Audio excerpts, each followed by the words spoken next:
நெருப்பில் பூத்த மலர் குறும்படம். காதலித்தது ஒருவனே, கரம் பிடித்தது இன்னொருவனே. இதற்கு காரணம் சந்தர்ப்பம், சூழ்நிலையும் தான். இதனால் ஏற்படும் மனக்குழப்பம். இக்குழப்பம் தெளிவு பெற்றதா? இதனை இக்குறும்படம் பார்த்து தெளிவு பெறலாம். எண்ணம், எழுத்து, பாடல்கள், இயக்கம் கவிஞர் மாத்தூர் ஆ. சதர்ஷர், MA, B.Ed. கதை மந்தர்களும் ஏற்கும் வேடங்களும். 1. துரைசாமி இக்கதையின் நாயகன். 2. துளசி இக்கதையின் நாயகி. 3. ராஜாராமன் செல்வந்தர் பெரியவர். 4. தீச்சட்டி கோவிந்தன் துளசியின் முன்னாள் காதலன். 5. ஊர்வலத்தி உலகநாதன் என்கிற மகாதேவன் நகைச்சுவை வில்லன். 6. பம்பலக்கும் சகாதேவன் நகைச்சுவை வில்லன். 7. வழக்குரைஞர் வரதராஜன் ராஜாராமனின் நண்பர். 8. சிங்காரம் பெட்டி கடைக்காரர். 9. தங்கராஜ் ஊர்க்காரன். 10.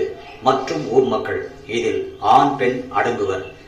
மிக விரைவில் உங்கள் அபிமான யூடியூப் சேனலில் கண்டுகளியுங்கள். நன்றி, வணக்கம்.